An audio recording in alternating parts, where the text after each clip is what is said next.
तो excretory production there elimination के 2 lecture already हो चुके हैं, ठीक है। ये है हमारा 3rd लेक्चर। और लास्ट लेक्चर में हमने देखा था किडनी का स्ट्रक्चर, ठीक है। और इस लेक्चर में हमें देखना है स्ट्रक्चर ऑफ नेफ्रॉन, ठीक है। एंड सबसे पहले nephron is the functional unit of kidney, और ये हम लास्ट लेक्चर में देख चुके हैं कि इसका मीनिंग क्या है, ठीक है। इस लेक्चर में हमें देखना है स्ट्रक्चर ऑफ नेफ्रॉन।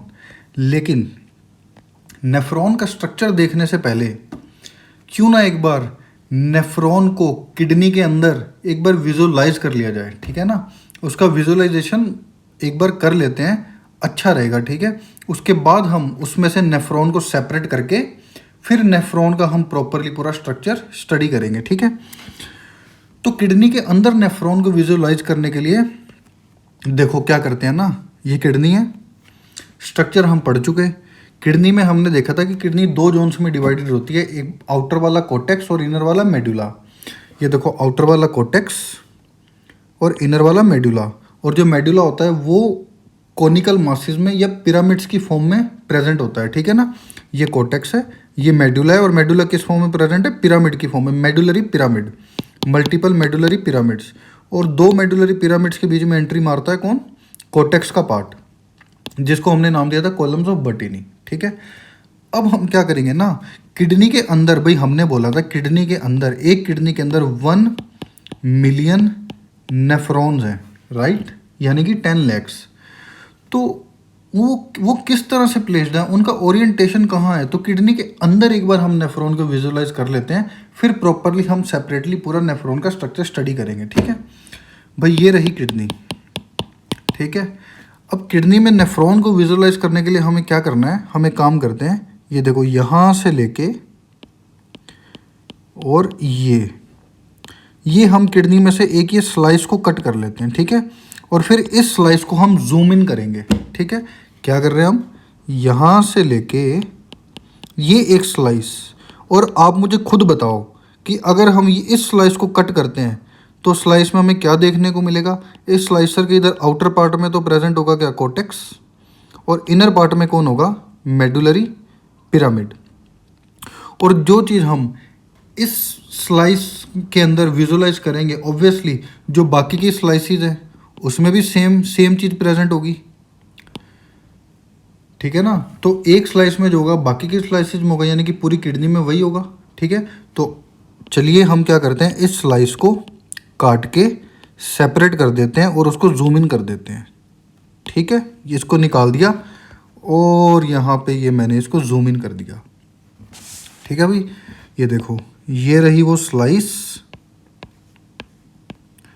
ये रही स्लाइस, और इस स्लाइस में हमने क्या देखा था, बाहर क्या है, कोर्टेक्स, ये रहा कोर्टेक्स, और इसके अंदर क्या है, ये है मेडुला, यानी कि आपका मेडुलरी पिरामिड, इनर पार्ट, और ये आउटर पार्ट कोर्टेक्स। क्लियर है। तो उस जो पिज़्ज़ा की स्लाइस थी जिसको हमने कट किया था, जिसके आउटर साइड में कोर्टेक्स, इनर पार्ट में मेडुला, उसको हमने जूम इन किया और जूम इन किया अच्छे से, ठीक है। जैसे ही आपने उसको जूम इन करना स्टार्ट किया, ये रहे आपके प्यारे नेफ्रॉन, ये इसके अंदर बैठे हुए हैं कौन, नेफ्रॉन। ये देखो ये Bowman's capsule, proximal convoluted tubule, loop of Henle, don't worry, सब स्ट्रक्चर्स को हम देखेंगे एक बार, खाली बस इनको नेम कर रहा हूँ, ठीक है ना। इसका ये मतलब नहीं कि बस ये मैंने पढ़ा दिया, इसको अच्छे से डिटेल में पढ़ेंगे। Loop of Henle, distal convoluted tubule, और ये collecting duct. Bowman's capsule, proximal convoluted tubule, loop of Henle, distal convoluted tubule और कलेक्टिंग डक्ट। तो कुछ इस तरह से प्लेस्ड होते हैं नेफ्रॉन्स आपकी किडनी के अंदर। कितने, 1 मिलियन, ठीक है। अब ये जो कलेक्टिंग डक्ट है ना, ये कलेक्टिंग डक्ट एक्चुअली ना, एक कलेक्टिंग डक्ट में मल्टीपल नेफ्रॉन्स आके खुलते हैं। देखो भाई ये एक कलेक्टिंग डक्ट, इसमें ये नेफ्रॉन आके खुला, इधर से ये नेफ्रॉन आके खुला, एक यहाँ खुल रहा है, एक इसमें खुलेगा, एक इसमें खुलेगा, एक इसमें और एक इसमें। इस तरह से एक कलेक्टिंग डक्ट के अंदर मल्टीपल नेफ्रॉन्स आके खुलते हैं। और अगर एक स्लाइस की मैं बात करूं तो एक स्लाइस में भी ऐसा नहीं कि एक स्लाइस में एक ही कलेक्टिंग डक्ट होती है, एक स्लाइस में कई सारी कलेक्टिंग डक्ट्स होती हैं, ठीक है। नंबर भी मुझे पता है लेकिन मैं बताऊंगा नहीं क्योंकि किसी काम का नहीं है, ठीक है ना। तो माइंड में डालने की उसको ज़रूरत ही नहीं है। बस इतना है कि एक ही अगर स्लाइस में भी देखोगे तो ऐसा नहीं कि यहाँ पे एक ही कलेक्टिंग डक्ट है या दो ही नेफ्रॉन है, ठीक है ना। एक मल्टीपल कलेक्टिंग डक्ट्स हैं और एक कलेक्टिंग डक्ट में भी मल्टीपल नेफ्रॉन्स आके खुलते हैं। तो कुछ इस तरह से प्लेस्ड हैं हमारे 10 लाख नेफ्रॉन्स। और इन नेफ्रॉन्स को अगर देखा जाए तो इन नेफ्रॉन्स का कुछ पार्ट, जैसे कि ये बॉम्बन्स कैप्सूल, प्रॉक्सिमल कॉन्वोल्यूटेड ट्यूब्यूल, कुछ पार्ट तो होगा कॉर्टेक्स में और कुछ पार्ट लोब ऑफ हेनले होगा मेडुलरी पिरामिड में, फिर कुछ पार्ट होगा कॉर्टेक्स में। तो नेफ्रॉन का कुछ पार्ट कॉर्टेक्स में, फिर कुछ पार्ट मेडुला में और कुछ पार्ट फिर से कॉर्टेक्स में, ठीक है। और खैर कलेक्टिंग डक्ट तो दोनों जगह है, ठीक है ना, क्रॉस करती हुई है अपने कॉर्टेक्स और पिरामिड को, ठीक है। अब हम क्या करते हैं, अब हमने एक बार विजुअलाइज कर लिया, हाँ भाई एक किडनी में 1 मिलियन नेफ्रॉन्स प्रेजेंट हैं और वो कुछ इस तरह से दिखते हैं, ठीक है ना, कि भाई कलेक्टिंग डक्ट है, एक कलेक्टिंग डक्ट में मल्टीपल नेफ्रॉन आके खुल रहे हैं और एक स्लाइस में भी मल्टीपल कलेक्टिंग डक्ट्स हैं और उस नेफ्रॉन का कुछ पार्ट तो है कॉर्टेक्स में और कुछ पार्ट है कहाँ पे, मेडुला में, ठीक है। तो अब हम क्या करते हैं ना, आपका ये एक नेफ्रॉन, इस एक नेफ्रॉन को सेपरेट कर देते हैं, इसमें से निकाल देते हैं और फिर उस नेफ्रॉन की डिटेल में स्टडी करते हैं, इसका स्ट्रक्चर देख रहे हैं। ये तो किडनी के अंदर है, ठीक है, किडनी के अंदर से एक नेफ्रॉन निकालेंगे, ये मैंने निकाल दिया, ये देखो भाई, ये रहा आपका एक नेफ्रॉन, ये देखो ये था, इसको मैंने बाहर निकाल दिया। अब कर लें इसकी स्टडी डिटेल में, कोई दिक्कत नहीं। चलो देखो भाई, नेफ्रॉन के अगर हम पार्ट्स की बात करें तो आपकी एनसीईआरटी ने नेफ्रॉन को 2 पार्ट्स में डिवाइड किया है। कौन कौन सा, एक तो ग्लोमेरुलस और दूसरा रीनल टिब्यूल। पहले हम देखेंगे ग्लोमेरुलस, उसके बाद हम देखेंगे रीनल टिब्यूल। चलो भाई, ग्लोमेरुलस को कुछ इस तरह से समझेंगे। देखो भाई, याद है हमने किडनी की ब्लड सप्लाई पढ़ी थी, ये देखो यहाँ पे हमने कहा था ये descending aorta carrying oxygenated blood, यहाँ से एक ब्रांच निकलती हुई रीनल आर्टरी, इसके थ्रू ऑक्सीजनेटेड ब्लड एंट्री मारेगा किडनी में, फिर किडनी में से डीऑक्सीजनेटेड ब्लड आके एंट्री मार देगा किस में, रीनल वेन में, रीनल वेन जाएगी इन्फीरियर वेना केवा में और इन्फीरियर वेना केवा से ब्लड एंट्री मार जाएगा आपके right side of the heart, right side of the heart से लंग्स में, लंग्स में इस ब्लड का होगा ऑक्सीजनेशन, ऑक्सीजनेटेड ब्लड लंग्स से एंट्री मारेगा left side of the heart, left side of the heart से आपके पूरा सिस्टेमिक सर्कुलेशन, एओर्टा से डिसेंडिंग एओर्टा और फिर यहाँ से किडनी में एंट्री मारता हुआ। तो यहाँ से लगातार ऑक्सीजनेटेड ब्लड आता हुआ और यहाँ से डीऑक्सीजनेटेड ब्लड जाता हुआ, याद है। तो ये देखो, ये रही descending aorta carrying oxygenated blood, ठीक है। ये डिसेंडिंग एओर्टा में से निकली आपकी रीनल आर्टरी, ठीक है। ये रीनल आर्टरी जो निकली, ये रीनल आर्टरी ने मारी किडनी के अंदर एंट्री। जैसे ही किडनी के अंदर एंट्री मारी, इसमें हो गई ब्रांचिंग, ये मल्टीपल ब्रांचेस में डिवाइड हो गई, ठीक है। और वो ब्रांचेस आगे जाके फिर से आगे फर्दर उनमें ब्रांचिंग हो गई, वो भी फर्दर ब्रांचेस में डिवाइड हो गई। फिर वो ब्रांचेस आगे जाके फिर से उनमें डिवीज़न हो गया, ये डिवीज़न हो गया, ये चली। और ये वाली जो ब्रांच चली, इस ब्रांच ने जाके मेडुला के ऊपर एक आर्क बना लिया। देखो भाई, रीनल आर्टरी किस ब्रांच का क्या नाम है हमें उसकी बिल्कुल भी नीड नहीं है, ठीक है। बस आप फैशन को समझो। ये डिसेंडिंग एओर्टा से निकली रीनल आर्टरी में हुआ ब्रांचिंग, फिर उन ब्रांचेस में हुआ फर्दर ब्रांचिंग, फिर वो ब्रांच में हुई फर्दर ब्रांचिंग, फिर ये वाली जो ब्रांच गई, इसने मेडुलरी पिरामिड के ऊपर बना लिया एक आर्क।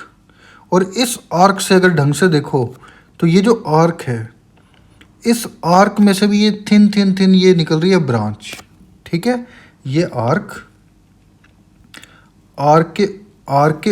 आर्क में से भी निकल रही हैं ये ब्रांचेस, और ये ब्रांचेस में भी एक साइड में ये छोटी छोटी साइड ब्रांचेस। बस ये जो है ना, ये आपकी रीनल आर्टरी की लास्ट ब्रांच है, इसके आगे फर्दर ब्रांचिंग नहीं है, ठीक है। तो ये जो आर्क के ऊपर की ये जो ब्रांच है और फिर इस ब्रांच में से निकली हुई है साइड ब्रांच, जो कि लास्ट ब्रांच, इस ब्रांच का नाम है एफरेंट आर्टीरियोल। क्या नाम है? एफरेंट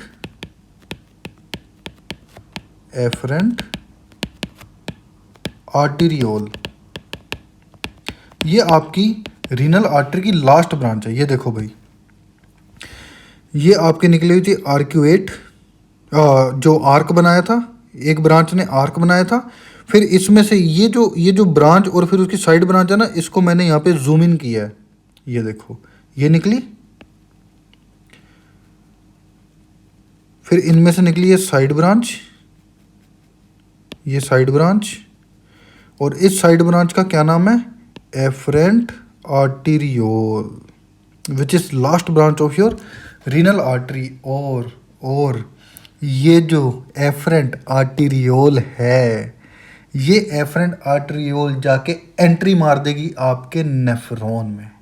ठीक है, और अच्छे से समझते हैं। देखो भाई, ये आर्क बना, आर्क में से ये ब्रांचेस निकली, इस ब्रांच में से भी साइड ब्रांचेस निकली, और ये साइड ब्रांच का नाम है एफरेंट आर्टरियोल, और ये एफरेंट आर्टरियोल जाके एंट्री मार जाएगी आपके नेफ्रॉन में। और अच्छे से विजुअलाइज करवाऊं, ये देखो, ये देखो भाई, ये कॉर्टेक्स, ये पिरामिड, और ब्रांच में हमने जाके देखा था कि जो रीनल आर्टरी की ब्रांचिंग होते जा रही है, ब्रांच की भी ब्रांचिंग करते करते एक ब्रांच ने आके क्या किया था, इस रीनल पिरामिड के ऊपर एक आर्क बनाया था, याद है? और उस आर्क में से फिर से एक स्ट्रेट ब्रांच निकली थी, और उस ब्रांच में से लास्ट ब्रांच जो कि साइड ब्रांच निकली थी, साइड ब्रांच, और ये साइड ब्रांच जाके एंट्री मार जाती है आपके नेफ्रॉन में। ये एंट्री मारती हुई, ये दिख रही है, ये भैया आर्क से स्ट्रेट से निकली है साइड ब्रांच, ये साइड ब्रांच जिसको बोलते हैं एफरेंट आर्टरियोल, ये एफरेंट आर्टरियोल कहाँ एंट्री मार रही है? आपके नेफ्रॉन में। और इधर से ये ब्रांच निकली हुई कहाँ एंट्री मार रही है? एफरेंट आर्टरियोल आपके नेफ्रॉन में। ठीक है, तो इधर देखो, ये रही एफरेंट आर्टरियोल कहाँ एंट्री मार रही है? नेफ्रॉन में। ठीक है, ये देखो, ये जो लाइन है ना, इस लाइन का मैंने क्या बोला था, नेफ्रॉन का कुछ पार्ट होता है कॉर्टेक्स में, कुछ पार्ट होता है मेडुला में। तो ये तो है आपका इस लाइन के नीचे है। हाँ, कौन से पार्ट में कौन से किडनी के कौन से पार्ट में नेफ्रॉन का कौन सा पार्ट है हम लिखेंगे, आपको अच्छे से बताऊंगा। फिलहाल बस इतना सुनो, कुछ पार्ट होता है कॉर्टेक्स में और कुछ पार्ट होता है मेडुला में। ये जो लाइन है ना, इस लाइन के नीचे तो है मेडुला, और इस लाइन के ऊपर है कॉर्टेक्स। ठीक है, और यहाँ पे है, अगर इसके नीचे मेडुला और इसके ऊपर अगर है कॉर्टेक्स, तो ये क्या होगा आपका? ये लाइन कौन सी होगी आपका रीनल मेडुलरी पिरामिड वाली। और मेडुलरी पिरामिड के ऊपर ही वो एक ब्रांच आके क्या बनाती है? आर्क में से निकली स्ट्रेट ब्रांच, और ब्रांच में से निकली साइड ब्रांच जो कि लास्ट ब्रांच, जिसको हमने क्या नाम दिया? Afferent arteriole. ये रही वो आपकी एफरेंट आर्टरियोल। ये एफरेंट आर्टरियोल एंट्री मारती हुई आपकी नेफ्रॉन में। ठीक है, और ये जो एफरेंट आर्टरियोल जब आपकी नेफ्रॉन में एंट्री मारेगी, एंट्री मारते ही यहाँ पे एक कैपिलरीज का गुच्छा बना लेगी। ये गुच्छा बन जाएगा अंदर कैपिलरीज का। ठीक है, और फिर ये गुच्छा बन गया, फिर इसमें से निकलेगी, इस गुच्छे में से ईफरेंट आर्टरियोल। क्या निकलेगी? ईफरेंट आर्टरियोल, या मैंने EA लिखा हुआ है। ये रही afferent arteriole which is last branch of your renal artery. इसने एंट्री मारी आपके नेफ्रॉन में एंट्री मार के इसने गुच्छा, बोले तो टफ्ट ऑफ कैपिलरीज बनाया, और फिर इसमें से निकली ईफरेंट आर्टरियोल। और एफरेंट आर्टरियोल ने इसमें एंट्री मार के ये जो गुच्छा बनाया ना, ये जो टफ्ट ऑफ कैपिलरीज, इसी को बोलते हैं ग्लोमेरुलस। क्या नाम है इस गुच्छे का? ग्लोमेरुलस। क्या बात की थी हमने? आपकी एनसीईआरटी ने किडनी को दो पार्ट्स में डिवाइड किया है। पहला पार्ट ग्लोमेरुलस, दूसरा पार्ट रीनल टिब्यूल। ग्लोमेरुलस समझ आ गया? What is glomerulus? Glomerulus is tuft of capillaries formed by afferent arteriole. Tuft of capillaries formed by afferent arteriole, which is branch of renal artery, last branch of renal artery. Clear है? अच्छा, एक बात गौर करने वाली है, ये जो descending aorta है, it is carrying oxygenated blood और डीऑक्सीजनेटेड ब्लड, ऑक्सीजनेटेड ब्लड, और यहाँ से रीनल आर्टरी में भी ऑक्सीजनेटेड। अगर तो फिर यहाँ पे इसकी फर्दर जितनी भी ब्रांचेज हैं, जो भी ब्रांचिंग है, सब में कैसा ब्लड जाएगा? ऑक्सीजनेटेड। और रीनल आर्टरी क्या है? रीनल आर्टरी भी तो जो एफरेंट आर्टरियोल है, एफरेंट आर्टरियोल भी तो ब्रांच है रीनल आर्टरी की, तो उसमें कैसा ब्लड होगा? इसमें ब्लड कैसा होगा? इसमें भी ऑक्सीजनेटेड। और फिर ये जो टफ्ट ऑफ कैपिलरीज है, ये किससे बना है? ये भी एफरेंट आर्टरियोल है, तो इसमें भी ऑक्सीजनेटेड ब्लड होगा। और फिर इसमें से, और फिर इसी टफ्ट में से निकल के बन रहा है क्या? इफरेंट आर्टरियोल। तो इफरेंट आर्टरियोल में कैसा है ब्लड है? ऑक्सीजनेटेड की डीऑक्सीजनेटेड? इसमें भी ऑक्सीजनेटेड होगा। अरे भाई, भले इफरेंट है लेकिन ये आर्टेरियोल है, ये कोई वेन नहीं है। Efferent arteriole, afferent arteriole, arteriole, arteries में होता है ऑक्सीजनेटेड ब्लड। हाँ, एक एक्सेप्शन है सिर्फ, आपकी जो पल्मोनरी आर्टरी है ना, पूरी बॉडी में सिर्फ एक आर्टरी ऐसी है जिसमें डीऑक्सीजनेटेड ब्लड होता है, that is your pulmonary artery. और पूरी बॉडी की सिर्फ एक ऐसी वेन है जिसमें ऑक्सीजनेटेड ब्लड होता है, वो है पल्मोनरी वेन। खैर, उसकी बात हम सर्कुलेटरी सिस्टम में करेंगे, ठीक है। बाकी पूरी बॉडी की हर आर्टरी में ऑक्सीजनेटेड ब्लड है। तो एफरेंट आर्टीरियोल, इफरेंट आर्टीरियोल कैसा ब्लड है? Oxygenated. So afferent arteriole, efferent arteriole, blood is oxygenated, ठीक है। चलो, अब क्या होगा ना, ये एफरेंट आर्टरियोल आई, एंट्री मारी आपके नेफ्रॉन में, बनाया टफ्ट ऑफ कैपिलरीज यानी कि ग्लोमेरुलस, और फिर इसमें से निकला इफरेंट आर्टरियोल। ये जो इफरेंट आर्टरियोल निकली ना, ये इफरेंट आर्टरियोल यहाँ से निकल के क्या करेगी? आपके पूरे नेफ्रॉन के राउंड ऐसे गुच्छा बना देगी, एक नेटवर्क बना देगी कैपिलरी का। क्या करेगी? इफरेंट आर्टरियोल निकल के पूरा नेटवर्क ऑफ कैपिलरीज बना देगी, नेटवर्क ऑफ कैपिलरीज। और इस नेटवर्क ऑफ कैपिलरीज जो कि इफरेंट आर्टरियोल से बना, इसको बोलते हैं पेरी ट्यूबुलर कैपिलरी नेटवर्क, ठीक है। So blood from glomerulus is carried by an efferent arteriole. Efferent arteriole forms a fine capillary network around the renal tubule called peritubular capillaries. भाई, नेफ्रॉन के दो पार्ट, ग्लोमेरुलस और renal tubule. Glomerulus तो हम पढ़ चुके, बाकी का जो पार्ट बचा क्या है? Renal tubule. और इफरेंट आर्टरियोल क्या कर रही है? पूरे के पूरे रीनल टिब्यूल के राउंड कैपिलरीज का नेटवर्क बना रही है, जिसको हमने क्या नाम दिया? पेरीट्यूबुलर कैपिलरी नेटवर्क, ठीक है। अब देखो, ये जो पेरीट्यूबुलर कैपिलरी का नेटवर्क है ना, ये जो नेटवर्क है, अच्छा, सबसे इस नेटवर्क का जो ये वाला पार्ट है ना, ये वाला पार्ट जो कि लूप ऑफ हेनले के राउंड है, भाई आपका लूप ऑफ हेनले है, ये है loop of Henle. Loop of Henle shape में कैसा है? यू शेप, या कह लो हेयर पिन शेप, ठीक है। तो क्या है ना, जब ये आपका इफरेंट आर्टरियोल पूरे रीनल टिब्यूल के अराउंड नेटवर्क बनाएगा, और जब ये नेटवर्क बनाएगा लूप ऑफ हेनले के राउंड, तो ये कुछ इस तरह से जाएगा, यू शेप में, इस तरह से यू शेप। और इसको तो पेरीट्यूबुलर कैपिलरी नेटवर्क का वो पार्ट जो कि है around loop of Henle which is in U shape, उसको एक हम डिफरेंट नाम दे देते हैं, उसको नाम दे देते हैं वासा रेक्टा। व्हाट इज वासा रेक्टा? कुछ नहीं, वासा रेक्टा पेरीट्यूबुलर कैपिलरी नेटवर्क का ही पार्ट है। पेरीट्यूबुलर कैपिलरी नेटवर्क का वो पार्ट जो कि है around the loop of Henle, जिसने कि ले ली है यू शेप, उसको बोल देते हैं वासा रेक्टा।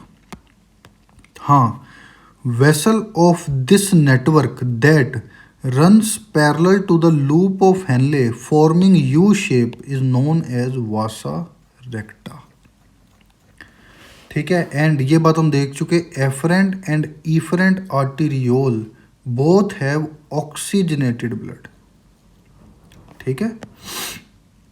तो ये हो गया अबाउट ग्लोमेरुलस और उससे रिलेटेड जो भी चीज़ें हैं, efferent arteriole, peritubular capillary network, vasa recta, efferent arteriole, ये सब हो गया। अब हम बात कर लेते हैं रीनल टिब्यूल की, ठीक है ना। रीनल टिब्यूल, देखो भैया, रीनल टिब्यूल के कई सारे पार्ट्स हैं। रीनल टिब्यूल का सबसे पहला पार्ट आएगा बोमन्स कैप्सूल। बोमन कैप्सूल से जैसे निकलोगे तो प्रॉक्सिमल कॉन्वोल्यूटेड टिब्यूल, और उसके बाद आपका आ जाएगा loop of Henle. Loop of Henle के बाद डिस्टल कॉन्वोल्यूटेड टिब्यूल और लास्ट में कलेक्टिंग डक्ट, ठीक है। तो सबसे पहले हमें बात करनी है first part of the renal tubule, that is Bowman's capsule, ठीक है। चलिए भाई, अच्छा उससे पहले मैं आपको ये जरूर बता दूं कि आपका ये जो पूरा का पूरा रीनल टिब्यूल है ना, अच्छा हम इसको रीनल टिब्यूल क्यों बोल रहे हैं, टिब्यूल टिब्यूल टिब्यूल हम क्यों बोल रहे हैं यार। देखो, देखने से ही पता चल रहा है क्या है, ये पूरी की पूरी एक ट्यूब ही तो है। ये ट्यूब ही तो है एक, यहाँ से लेके पूरा लास्ट तक ये क्या है, एक ट्यूब ही तो रन कर रही है। इसलिए इसको हम बोलते हैं रीनल टिब्यूल, यानी किडनी में प्रेजेंट जो ट्यूब्स हैं उनको हम बोलते हैं रीनल टिब्यूल्स, ठीक है।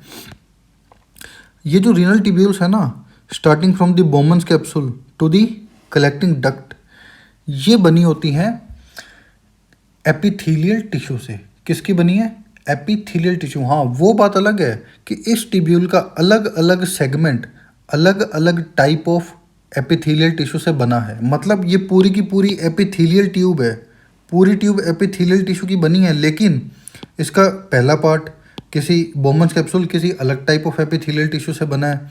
अच्छा, प्रॉक्सिमल कॉन्वोल्यूटेड टिब्यूल अलग टाइप ऑफ एपिथेलियल टिश्यू से बना है, लोब ऑफ हेनले अलग टाइप, डीसीटी अलग टाइप, कलेक्टिंग डक्ट अलग टाइप, लेकिन है पूरी की पूरी एपिथेलियल टिश्यू की ट्यूब, ठीक है ना। तो ये सिंपल सी बात है। और ये जो आपकी रीनल टिब्यूल है, इसको हम एक और नाम दे देते हैं, इसको हम यूरिनीफेरस टिब्यूल भी बोल देते हैं। और नाम से क्लियर है, यूरिनीफेरस टिब्यूल क्यों बोल देते हैं, क्योंकि यही वो ट्यूब्स हैं जिनमें आपका यूरिन फॉर्मेशन हो रहा है। For this simple reason we also call them uriniferous tubules, ठीक है। अब आते हैं इसके स्ट्रक्चर पे, रीनल टिब्यूल के स्ट्रक्चर पे। रीनल टिब्यूल में सबसे पहला part Bowman's capsule. Bowman capsule का स्ट्रक्चर देखते हैं। सबसे पहले Bowman capsule is cup shaped structure, जो कि दिखने में क्लियर है, ठीक है। दूसरा, बोमन कैप्सूल में ही प्रेजेंट होता है आपका ये ग्लोमेरुलस, ठीक है ना। Boman capsule is cup like structure and glomerulus भी किस में प्रेजेंट होता है, आपके बोमन्स कैप्सूल में। और अगर इस बोमन्स कैप्सूल को आप ढंग से देखो, so it is double walled layer, ठीक है ना। इसकी डबल लेयर्ड वॉल है। ये देखो, ये हो गई इसकी इनर वॉल और ये हो गई इसकी आउटर वॉल। तो बोमन्स कैप्सूल में कितनी लेयर है, 2 लेयर, एक ये वाली इनर लेयर और ये वाली आउटर लेयर, ठीक है। So Bowman capsule is a double layered cup shaped structure. Bowman's capsule is double layered wall cup like structure in which glomerulus is present, ठीक है। अब ये कौन से टाइप ऑफ एपिथेलियल टिश्यू से बना है, देखो अगर इसकी आउटर लेयर की बात की जाए, इसकी आउटर लेयर की अगर बात की जाए, इसकी आउटर लेयर बनी है सिंपल स्क्वेमस एपिथेलियल टिश्यू से। Simple squamous epithelial tissue, SSE, ठीक है। अब और अगर इसकी बात कर ली जाए इसकी इनर लेयर की, देखो इनर लेयर भी ना बनी तो एपिथेलियल टिश्यू से है, लेकिन इनर लेयर के जो एपिथेलियल सेल्स है ना, उनमें हो गया मॉडिफिकेशन, वो मॉडिफाइड एपिथेलियल टिश्यू है। जैसे कि भाई एक बात बताओ, मान लो आपने स्प्लेंडर, आपके पास बाइक है, स्प्लेंडर बाइक में आपने रॉयल एनफील्ड का साइलेंसर लगा लिया, तो ठीक है उसके कुछ ये मॉडिफिकेशन हुआ, लेकिन बाइक तो वो अभी भी स्प्लेंडर रहेगी, बुलेट तो नहीं बन जाएगी बुलेट का साइलेंसर लगाने से। हाँ, उसमें कुछ उसके डिफरेंट, बाकी जो नॉर्मल यूजुअल जो स्प्लेंडर है उससे कुछ एक डिफरेंट फीचर आ जाएगा भाई, उसमें साउंड अलग जनरेट होगा, है तो वो स्प्लेंडर ही। तो इसी तरह से अगर एपिथेलियल टिश्यू में कुछ मान लो मॉडिफिकेशन हो गया सेल्स में, है तो वो अभी भी एपिथेलियल टिश्यू, हाँ, लेकिन उसमें कुछ फंक्शनल कोई मॉडिफिकेशन आ जाएगा, उसमें कुछ एक्स्ट्रा फंक्शन वो परफॉर्म कर पाएगा, एक एक्स्ट्रा फीचर आ जाएगा, ठीक है। तो इसकी जो इनर लेयर है, इनर लेयर के जो सेल्स हैं वो है तो एपिथेलियल सेल्स ही, लेकिन मॉडिफाइड एपिथेलियल सेल्स, और उन एपिथेलियल सेल्स का नाम है podocytes. What are podocytes? They are modified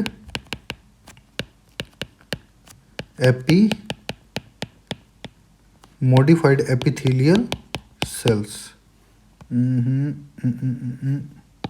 एक सेकेंड.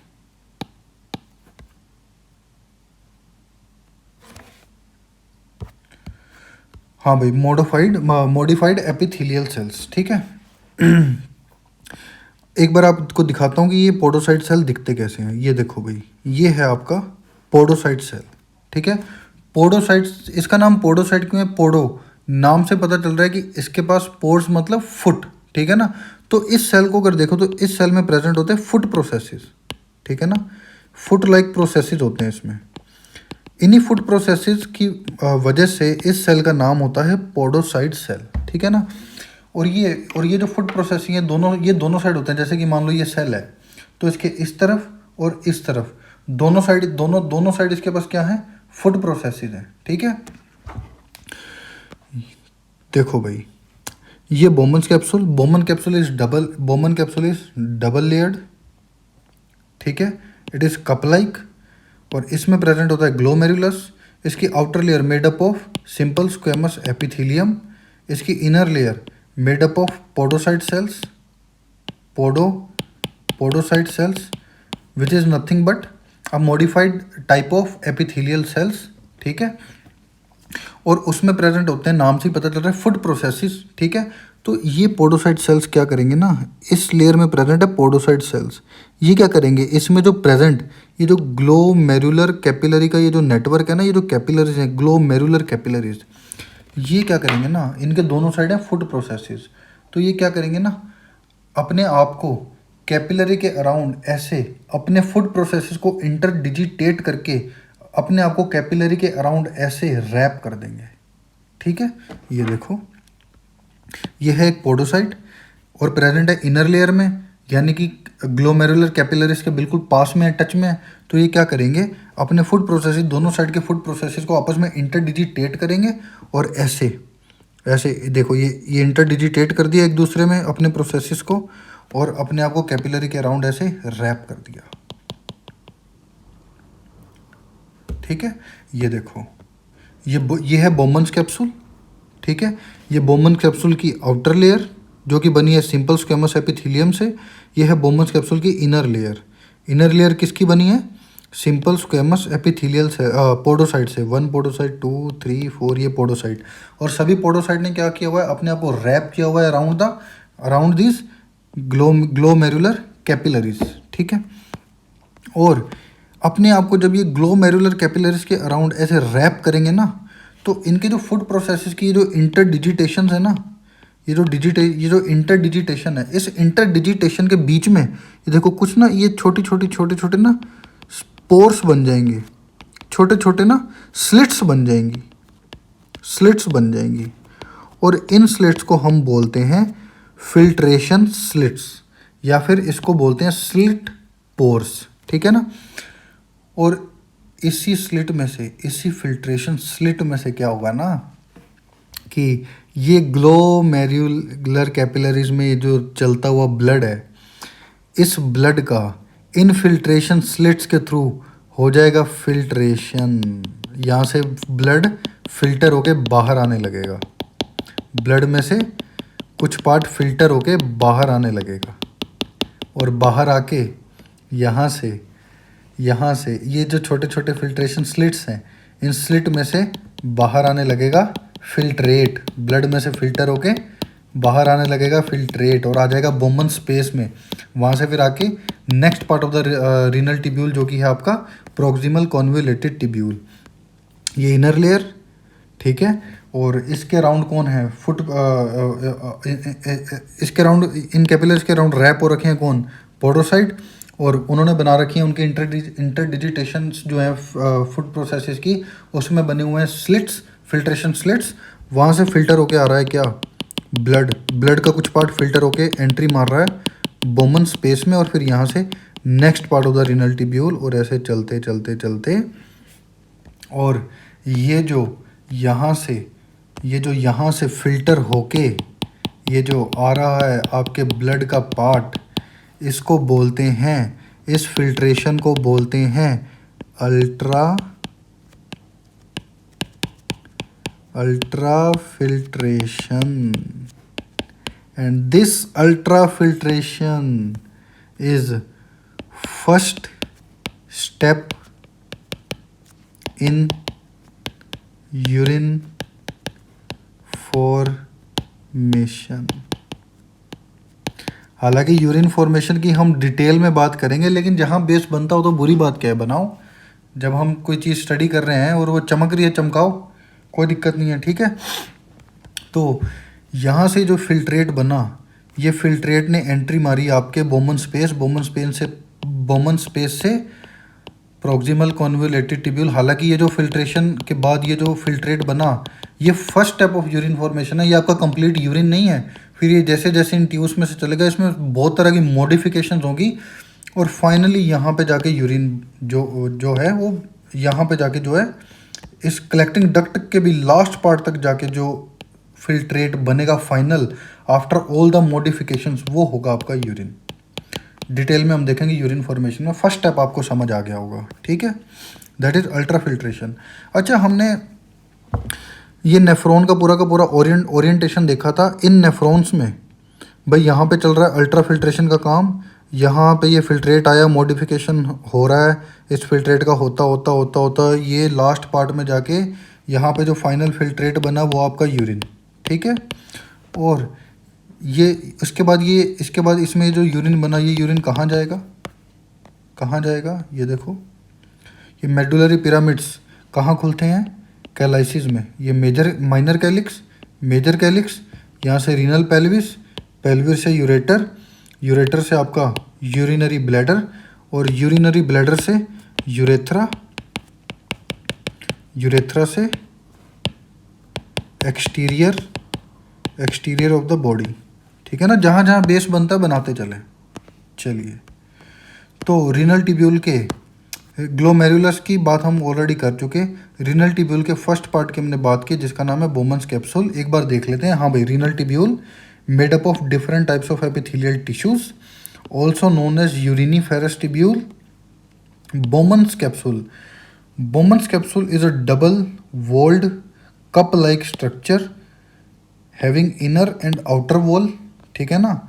इट एनक्लोजेस ग्लोमेरुलस, और ये जो ग्लोमेरुलस है ना, ये बोमन्स कैप्सूल जो कि जिसमें प्रेजेंट होता है आपका ग्लोमेरुलस और ग्लोमेरुलस प्लस बोमन्स कैप्सूल, इसके लिए हम इनके लिए कंबाइनली हम एक कॉमन टर्म यूज़ करते हैं जिसका नाम है मालफिजियन बॉडी, या एक और टर्म रीनल कॉर्पस्कल। तो यार ये सुनने में नाम बड़े हैवी लगते हैं, मालफिजियन बॉडी, रीनल कॉर्पस्कल, पता नहीं क्या होगा, कुछ नहीं है यार। ये आपके बोमन्स कैप्सूल और ग्लोमेरुलस को कंबाइनली अगर एक कॉमन नेम दे दिया जाए तो उसे बोलते हैं मालफिजियन बॉडी या फिर renal corpuscle. So glomerulus plus Bowman's capsule are combinedly called malpighian body and और रीनल कॉर्पस्कल। अच्छा, इसके अगर आउटर लेयर की बात करें, made up of simple squamous epithelium. Inner layer की बात करें तो made up of podocyte cells which is nothing but modified epithelial cells, ठीक है। And these podocytes wrap around the glomerular capillaries as a result of which there is formation of filtration slits और से slit pores, ठीक है। Podocytes are arranged in an intricate manner so as to leave some minute spaces known as filtration slits or slit pores. So this is all about your Bowman's capsule, the first part of your renal tubule. Now let's move to the next part of your renal tubule, that is proximal convoluted tubule. हाँ भाई, Bowman's capsule हो गया। अब चलते हैं next part पे जो है आपका ये वाला highly convoluted part, that is proximal convoluted tubule, ठीक है।